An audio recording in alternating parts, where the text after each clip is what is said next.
Friends, ನಾವಿವತ್ತು ವಿಡಿಯೋದಲ್ಲಿ ಎಳ್ಳು ಬೆಲ್ಲ ಹೇಗೆ ಮಾಡೋದು ಅಂತ ನೋಡ್ಕೊಂಬರೋಣ ಬನ್ನಿ. ನೋಡಿ ಫ್ರೆಂಡ್ಸ್, ಮೊದಲಿಗೆ ನಾನಿಲ್ಲಿ 1 ಕಪ್ ಆಗುವಷ್ಟು ಶೇಂಗಾವನ್ನು ಅಥವಾ ಕಡಲೆಕಾಯಿ ಬೀಜವನ್ನು ಡ್ರೈ ಆಗಿ ರೋಸ್ಟ್ ಮಾಡ್ಕೊತಾ ಇದ್ದೀನಿ. ಸಣ್ಣ ಉರಿಯಲ್ಲಿ ಇಟ್ಕೊಂಡು ಇದನ್ನು ಚೆನ್ನಾಗಿ ರೋಸ್ಟ್ ಮಾಡ್ಕೊಳ್ಬೇಕು. ನೋಡಿ ಫ್ರೆಂಡ್ಸ್, ಇಷ್ಟು ಫ್ರೈ ಆದರೆ ಸಾಕು. ಇದು ಸ್ವಲ್ಪ ಕೂಲ್ ಆಗಲಿಕ್ಕೆ ಬಿಡೋಣ. ಕೂಲ್ ಆದಮೇಲೆ ಇದ್ರ ಮೇಲಿರೋಂಥ ಸಿಪ್ಪೆಯನ್ನೆಲ್ಲ ನಾವು ತೆಕ್ಕೋಬೇಕಾಗತ್ತೆ. ನೋಡಿ ಫ್ರೆಂಡ್ಸ್, ಇವಾಗ ಒಂದು ಬೌಲನ್ನು ತಗೊಳ್ಳಿ.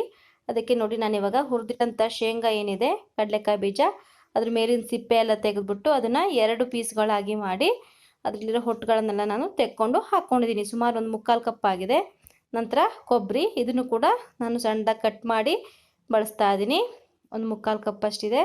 ನಂತರ ಹುರಿಗಡಲೆ ಅಥವಾ ಪುಟಾಣಿ ಅಂತ ಏನು ಕರಿತೀವಿ, ಅದನ್ನೊಂದು ಅರ್ಧ ಬಟ್ಲಾಗೋಷ್ಟು ಹಾಕ್ತಾ ಇದ್ದೀನಿ.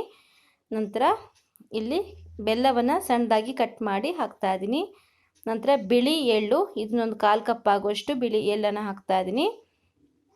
ನಂತರ ಇಲ್ಲಿ ನೋಡಿ, ನಮಗೆ ಇದಕ್ಕೆ ನಾನು ಸಂಕ್ರಾಂತಿ ಕಾಳು ಅಂತ ಕರಿತೀವಿ. ಇದು ಮಾರ್ಕೆಟಲ್ಲಿ ನಿಮಗೆ ಸುಲಭವಾಗಿ ಸಿಗತ್ತೆ, ಸಕ್ಕರೆಯಿಂದ ಮಾಡಿರ್ತಕ್ಕಂಥದ್ದು. ಅದನ್ನು ಸುಮಾರು ಒಂದು 3/4 ಕಪ್ ಅಷ್ಟು ಹಾಕ್ತಾ ಇದ್ದೀನಿ. ನಂತರ ಜೀರಿಗೆ ಕಾಳು, ಇದು ನಿಮ್ಗೆ ಮಾರ್ಕೆಟಲ್ಲಿ ಸುಲಭವಾಗಿ ಸಿಗತ್ತೆ. ಇದನ್ನು ಕೂಡ ಒಂದು ಅರ್ಧ ಕಪ್ ಅಷ್ಟು ಹಾಕ್ತಾ ಇದ್ದೀನಿ. ಹಾಕ್ಬಿಟ್ಟು ಇವಾಗ ಒಂದು ಸತಿ ಚೆನ್ನಾಗಿ ಮಿಕ್ಸ್ ಮಾಡೋಣ. ಈ ರೀತಿ ಚೆನ್ನಾಗಿ ಮಿಕ್ಸ್ ಮಾಡಿದ್ರೆ ನಮ್ಮ ಎಳ್ಳು ಬೆಲ್ಲ ರೆಡಿ ಆಗುತ್ತೆ. ತುಂಬ ಸುಲಭವಾಗಿ ನಾವು ಮನೆಯಲ್ಲಿನೇ ಎಳ್ಳು ಬೆಲ್ಲವನ್ನು ತಯಾರಿಸ್ಬೋದು. ನೋಡಿದ್ರಲ್ಲ ಎಷ್ಟು ಸುಲಭವಾಗಿ ತಯಾರಿಸ್ಬೋದು ಅಂತ. ನೋಡಿ, ಈ ರೀತಿ ಮಿಕ್ಸ್ ಮಾಡಿ ಇಟ್ಕೊಂಡ್ರೆ ನೀವು ಎಷ್ಟು ದಿನ ಬೇಕಾದರೂ ಇದನ್ನು ಇಡ್ಬೋದು. ಈ ರೆಸಿಪಿಯನ್ನು ಒಂದು ಸತಿ ಟ್ರೈ ಮಾಡಿ ನೋಡಿ. ನಿಮಗೆ ಇಷ್ಟ ಆದರೆ ಲೈಕ್ ಮಾಡಿ, ಶೇರ್ ಮಾಡಿ ಮತ್ತು ಕಾಮೆಂಟ್ಸ್ ಮಾಡಿ. ನಮ್ಮ ಚಾನಲ್ಗೆ ಸಬ್ಸ್ಕ್ರೈಬ್ ಮಾಡಲಿಕ್ಕೆ ಮರಿಬೇಡಿ. ಇನ್ನಷ್ಟು ವಿಡಿಯೋಗಳಿಗಾಗಿ ಅನ್ವಯ್ ಕಿಚನ್ ಆ್ಯಂಡ್ ಕ್ರಿಯೇಷನ್ಸ್ಗೆ ವಿಸಿಟ್ ಮಾಡಿ ಅಂತ ಹೇಳ್ತಾ ನಮಸ್ಕಾರ.